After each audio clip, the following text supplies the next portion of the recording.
Oh, hey, don't you just love fresh herbs? I know I do. Let's make some tea. I'm Lynn, and I live in what was an abandoned old goat shed, leaving others to wonder, what in the world is that woman up to now? Hey, would you like to become a shedhead? All you have to do is hit the subscribe button here at My Goat Shed Life, and make sure you hit that little bell, ding-a-ling, so you'll get notifications of my future antics. Let's head on in.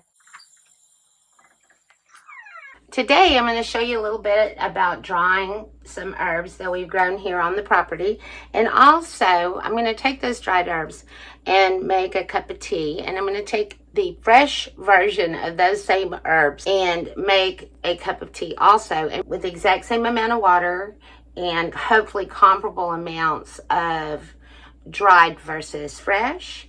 And we're going to just taste test and see which one tastes the best. I harvested this basil. I have to tell you, it just smells divine. My plan is to dehydrate some of these leaves. Filled up 4 trays, and I didn't count the leaves. Unlike Nonna Grace, she counted the salamis that she put on in her dehydrator. After running the dehydrator twice, I don't usually drink a lot of tea. I drink coffee in the morning.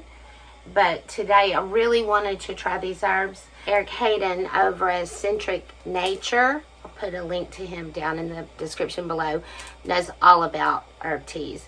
And it tells you the crazy history of some of the herbs. Check his channel out, he's cool. I have found the easiest way to cut herbs is with scissors. Just snip, snip, snip.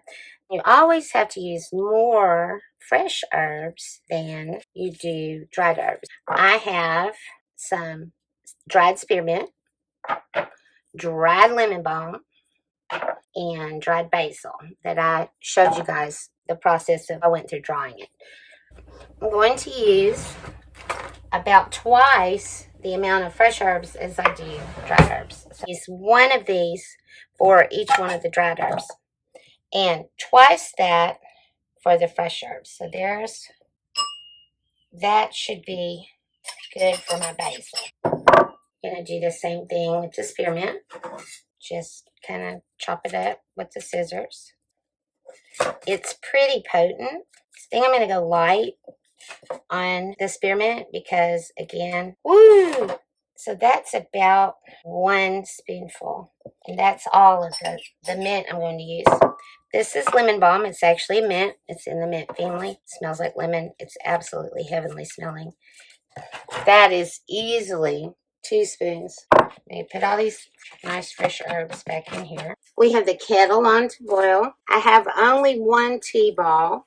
That's about a teaspoonful.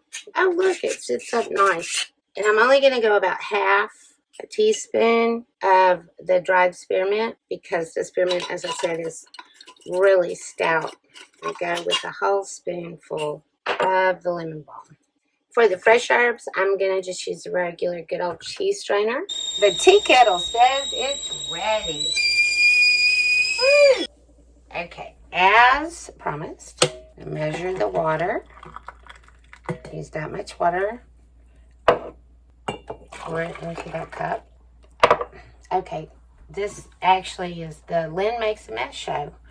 Welcome to take 72. So we got the dried little tea ball in there, and we're going to fill the fresh up to about right there. Now we're going to let them steep. Stay with me to the end and I'll tell you what's my favorite. I actually ended up steeping these for about 10 minutes. This is the one that was the dried herbs. I don't know if you can see.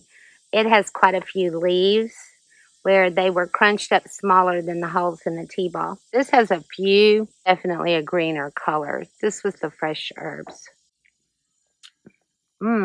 That has a nice taste to it, I must admit. This one actually tastes more like tea, and this one definitely has a fresher taste. It's funny drinking hot beverages on a hot day like today, but I used to work in a little cafe in a small town not too far from here, and there was a guy who would come in every day, and he always ordered hot coffee. And he worked out in the hay fields. And I'm like, how in the world? He's like, actually, it cools you off. So both have the same taste. They have the same herbal taste to them because they have the exact same herbs in them. But I could drink it like this. So which do I like best? I have to tell you the truth is the chocolate chip cookies I made earlier.